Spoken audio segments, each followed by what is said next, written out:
Hello दोस्तों, नमस्कार। आज हम बात करने वाले हैं असेंडिंग ट्रायंगल पैटर्न के बारे में। ये जो आप पैटर्न देख रहे हैं वो असेंडिंग ट्रायंगल पैटर्न इसको कहा जाता है। ठीक है, जो ऊपर की लाइन है वो हमेशा फ्लैट ही रहती है, मतलब कि जो हाई होता है वो सेम हाई चलता रहता है और नीचे जो राइजिंग लोअर ट्रेंड लाइन होती है, ये जो लाइन है वो सीधी ना होके ऐसे टेढ़ी होके ऊपर जाती हुई देखने को मिलती है। यहाँ पे देख सकते हैं आप। ठीक है, ट्रायंगल शेप में ये पैटर्न बनती है और ये जो प्राइस है वो इसी दो रेजिस्टेंस और सपोर्ट के बीच कंसोलिडेशन में फंस जाता है। ये आप देख सकते हैं। यहाँ से प्राइस, यहाँ से अगर बायर एक्टिव हो जाते हैं तो ऊपर तक प्राइस ले जाते हैं और जो रेजिस्टेंस के पास यहाँ से फिर सेलर हावी हो जाते हैं। उसके बाद दोबारा से यहाँ जो सपोर्ट है वहाँ तक प्राइस लेके आते हैं। फिर यहाँ से दोबारा से बायर एक्टिव हो जाते हैं और प्रेशर देते हैं ऊपर पुश करने को प्राइस को, और दोबारा से वो जो हाई पहले का था ये वाला वही हाई पे ले जाते हैं। वहाँ से सेलर ऊपर की ओर से नीचे प्राइस को धकेलने में प्रेशर बनाते हैं और फिर से दोबारा नीचे आ जाता है। इसी तरह ये कंटिन्यू चलता हुआ कंसोलिडेशन में फंसते फंसते स्टॉक एक छोटी सी प्राइस तक आता है। उसके बाद ये रेजिस्टेंस को बायर प्रेशर देके ब्रेक करते हैं। उसके बाद प्राइस एक नए हाई की तरफ चला जाता है। ठीक है, तो देखते हैं अब एक और चार्ट। ये नॉर्मल चार्ट है, हम कैंडलस्टिक चार्ट में भी हम देखने वाले हैं। ठीक है, तो देखिए मैंने ये कैंडल में भी ड्रॉ करके रखा है ऑलरेडी।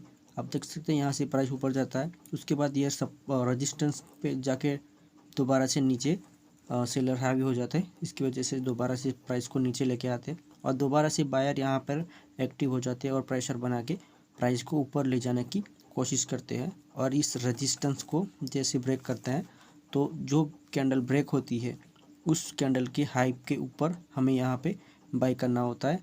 और ये जो है यहाँ तक, ये इस कैंडल का जो लो है उसको भी आप स्टॉप लॉस की तरह यूज़ कर सकते हैं, या फिर ये जो अभी जो पेन रखी हुई है उस कैंडल पे जाके भी आप इसमें स्टॉप लॉस लगा सकते हैं। यानी कि ये जो स्विंग लो है यहाँ पे भी आप स्टॉप लॉस लगा के ट्रेड कर सकते हैं इंट्राडे के लिए। ठीक है, तो ये उसके डिटेल में कुछ मैंने लिखा हुआ है, वो मैं आपको पढ़ के सुना देता। तो आप ये देख सकते हैं, ये पैटर्न तब फॉर्म में आता है जब प्राइस हाई लो बनाता है। मतलब देखिए यहाँ पे हाई, उसके बाद लो, फिर हाई, फिर लो, जो पहले हमने चार्ट में बताया था उस तरह हाई लो बनाता रहता है और एक समान हाई बनाता है। तो समान हाई कैसे आप देख सकते हैं। ये देखिए, ये वाला हाई आप देखिए, ये हाई और ये हाई सेम हाई है। सारे हाई जो बनाया है इस चार्ट में, ऐसे ही लाइव चार्ट में भी सेम हाई बनाता है। और असेंडिंग ट्रायंगल पैटर्न में जो ऊपर की जो लाइन है वो चेंज नहीं होती, वो सीधी ही रहती है, फ्लैट ही रहती है। मतलब जो हाई है वो सेम हाई होते हैं इस पैटर्न में। ठीक है,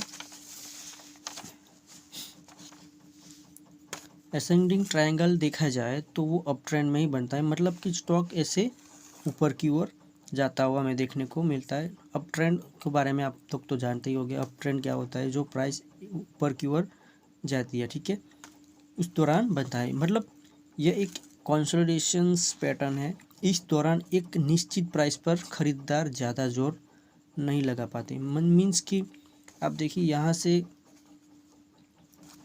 नॉर्मल चार्ट पे चले जाते हैं दोबारा, देखिए यहाँ से बायर एक्टिव हो जाते हैं, बाद यहाँ तक वो प्राइस को लेकर जाते हैं, लेकिन इस लाइन को वो ब्रेक नहीं कर पाते। तो यहाँ पे जो बायर है वो कमज़ोर हो जाते हैं और सेलर हावी हो जाते हैं, तो प्राइस नीचे वो लेके दोबारा से आ जाते हैं। फिर वही चेन दोबारा से भी स्टार्ट होती है। यहाँ से फिर से बायर कोशिश करते हैं कि भाई ये जो रजिस्टेंस है उसे हम तोड़ दें। फिर से प्राइस को यहाँ से लेके ऊपर जाते हैं। फिर यहाँ से आके दोबारा से सेलर एक्टिव हो जाते हैं, तो दोबारा से प्राइस नीचे आ जाता है। इस तरह से प्राइस चलता रहता है इस एरिया के रेजिस्टेंस और सपोर्ट के बीच, और उसे कंसोलिडेशन कहते हैं। ठीक है, और ज़्यादा जोर नहीं लगा पाते, लेकिन वे प्राइस को ऊपर की ओर धकेलते रहते हैं। मतलब कि यहाँ से दो बार मान लीजिए यहाँ से बायर यहाँ तक ले गए, फिर दोबारा आए, फिर यहाँ से ऊपर ले गए, ऐसे धकेलते रहते हैं प्राइस के ऊपर बायर। ठीक है, बायर अपनी ताकत खो रहे हैं, इसलिए वे हायर लो बना रहे हैं। मतलब कि ये देखिए, यहाँ से बायर एक्टिव हो जाते हैं, फिर यहाँ तक प्राइस को लेकर जाते हैं खींच के, फिर यहाँ से सेलर हावी हो जाते हैं और सीधा लो लगा देते हैं। ठीक है, हायर लो मीन्स यहाँ से दोबारा से बायर एक्टिव होते हैं और प्राइस यहाँ तक लेके जाते हैं। ठीक है, इस तरह से। लेकिन वे फिर से रेजिस्टेंस लेवल पर प्रेशर देते हैं और यदि वो रेजिस्टेंस को तोड़ने में सफल हो जाते हैं तो ब्रेकआउट हो जाता है।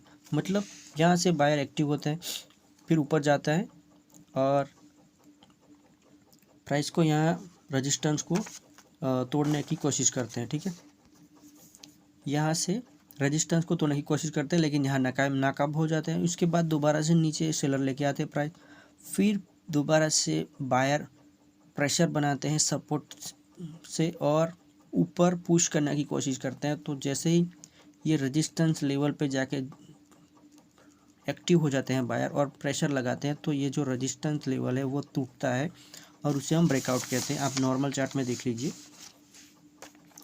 यहाँ से बायर ने प्रेशर बनाना स्टार्ट किया और ये जो रेजिस्टेंस है उसे ब्रेक कर देते हैं। उसके बाद प्राइस नया हाई बनाने में रास्ते पे चला जाता है। यहाँ से ब्रेक होते ही बायर एक्टिव हो जाते हैं। यहाँ पे हम इंट्राडे में एंट्री ले सकते हैं यहाँ से, और ये हमारा स्टॉप लॉस बन जाता है। उसके बाद हमारा बहुत अच्छा जो प्राइस है वो अपनी प्राइस एक्शन के हिसाब से ऊपर जाता है। तो आई होप आपको ये समझ में आ गया होगा कि असेंडिंग ट्रायंगल में हमें ट्रेड कैसे लेना है। तो मान लीजिए असेंडिंग ट्रायंगल अगर आप चार्ट में देखते हैं और बनता है, तो जैसे ही ऊपर की ओर ब्रेक करे तो तुरंत हमें एंट्री नहीं लेनी है, कैंडल को क्लोज होने देना है। मान लीजिए यहाँ से कैंडल चार्ट में देख लेते हैं। ये देखिए, ये जो कैंडल है, अगर इस कैंडल में हम जल्दबाजी में अगर कोई ट्रेड लेते हैं, मान लीजिए ये कैंडल फॉर्म चालू है, स्टार्ट अभी बनती हुई देखने को मिल रही है, हमें बनती है, लेकिन हम जैसे ये जो ऊपर जो ये वीक बनी हुई है वो अगर इसे कैंडल ऊपर जाएगी यहाँ तक और हमने एंट्री बना ली, लेकिन क्या पता ये कैंडल ऊपर नहीं क्लोज होगी, अगर नीचे भी क्लोज हो जाती है। यहाँ पे स्टॉक मार्केट में कुछ भी हो सकता है।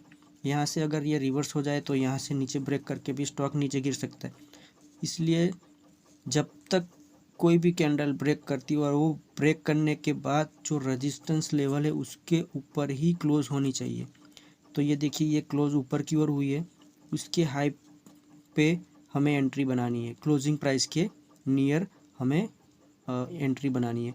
तो जैसे ही कैंडल क्लोज होने के स्टार्ट हो रही है, उसके 1-2 रुपये के करीब हम इसमें एंट्री बनाते हैं, तो ऊपर की ओर बाई साइड हमें एंट्री लेते हैं, तो हमें बहुत अच्छा मुनाफा मिलता है। ठीक है, तो हमें कैंडल को क्लोज होने देना है। ठीक है, तो ये कैंडल आप देख सकते हैं बनी थी और ऊपर क्लोज हुई थी, उसकी क्लोजिंग प्राइस के नियर हमने बाई किया और यहाँ तक हमारा प्रॉफिट गया। ठीक है, तो इस तरह से असेंडिंग ट्रायंगल पैटर्न में आपको इंट्राडे में ट्रेड करना है। और इसका एक वीडियो में बनाने वाला हूँ कि इसे पहचानेंगे कैसे कि ये असेंडिंग ट्रायंगल पैटर्न ही है। इसका एक वीडियो में बनाऊँगा। जो ट्रेडिंग व्यू चार्ट जो हम देखते हैं ट्रेडिंग व्यू एप्लीकेशन या साइट के अंदर, तो ट्रेडिंग व्यू के प्लेटफॉर्म में एक ऑप्शन आता है ये सारे पैटर्न को फाइंड करने का। ठीक है, तो वो पैटर्न का जो कैसे ढूंढते हैं वो भी मैं आपको नेक्स्ट वीडियो में दिखाऊंगा। ठीक है, आई होप वीडियो आपको अच्छा लगा होगा। सो वीडियो को लाइक करते जाना दोस्तों, और नए चैनल पे नए हो तो प्लीज़ चैनल को सब्सक्राइब भी करते जाना। वीडियो देखने के लिए आप सबका धन्यवाद।